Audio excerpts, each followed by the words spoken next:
Yeah, it's very important that you're in a business. So if you're going to be successful in the business, I mean, you will be successful, obviously. But if you want to, in the long term, build it to where it can go, and let me assure you that, and I'm going to say to both of you this, and anybody else that may be listening or hear this over there, you can go wherever you want to go. There are no limits on where you can go from where you are right now. And that's absolutely true. All you've got to do, and I'm going to use some terms now, is take the brakes off. That's Noah St. John's terms. In other words, we're sitting around, what Noah says is that we're sitting around with our foot on the brake.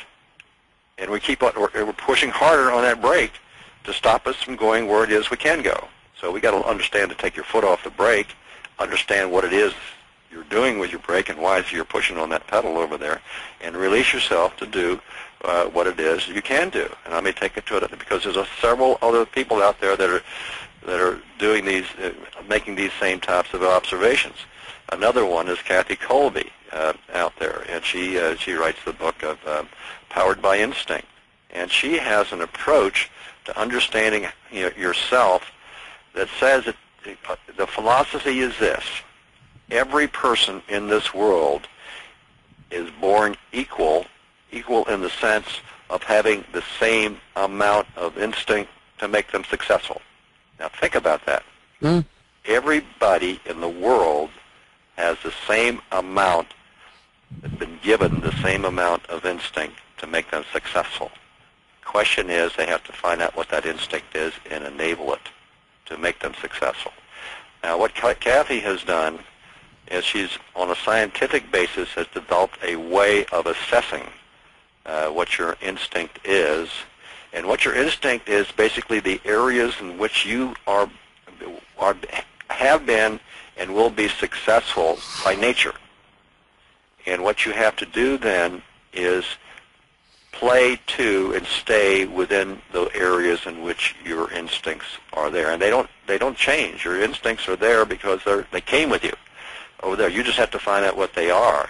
And the most successful people in the world over time never knew how they got what it is they had to get there, but they, for some reason, fell into it, and they just followed it, and just followed that path wherever it would lead them to.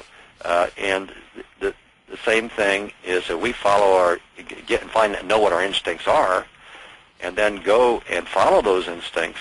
Then you don't have to think about things. You're powered by instinct.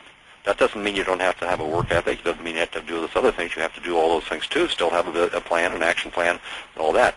But you'll know when it is you're in the area where you want to be. Now, when you get into outside of your areas like that, that's when your brake foot starts hitting, because you're now doing things that are not part of you.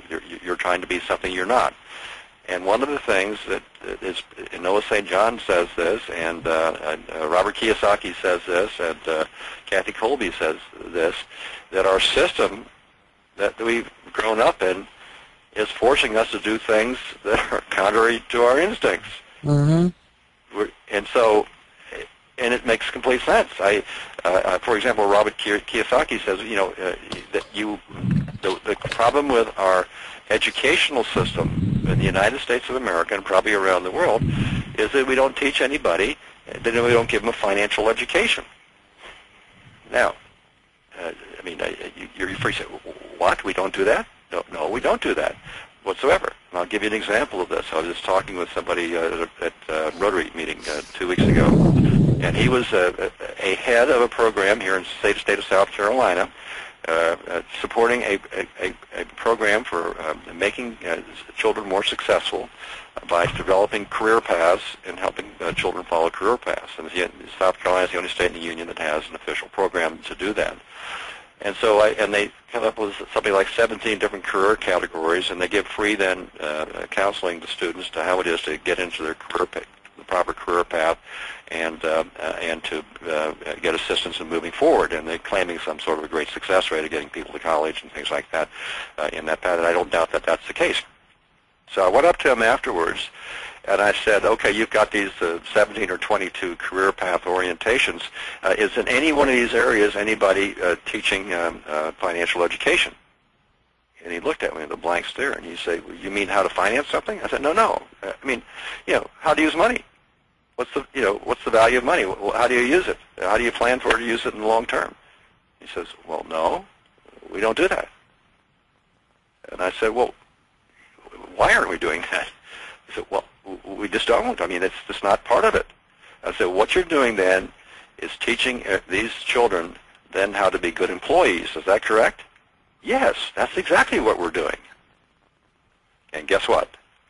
That's not where you want to be. You don't want to be an employee, because then you're subject to all those things that the government regulates, and you have the highest tax rates and doing those types of things. You have the least amount of freedom. You then are, said that what you needed to get is a 401k program and all those things, which are probably not the right things for you to be doing if you're going to be long-term for your success. But what all happened to those people when the financial markets collapsed and had all those big 401k plans out there? I mean, they lost everything, or most of it anyway, out there. So there it is, right there. And oh, by the way, in 1905, no, 1903, I think it is, the Rockefellers put together a foundation to help train people, free foundation out there, that they would then train people to be good employees. They wanted good employees out there to be workers for business. So think about that down the road, about where we should be and what we need to do. And the other thing is, I just put out there that one of the things each of us can do is help everybody we meet find their where, find out their basic instinct and help them find it and move to their own area of success. So that can be a purpose in life, that we help everybody out there. Everybody we meet, we should give them a gift of an insight into what it is they could be.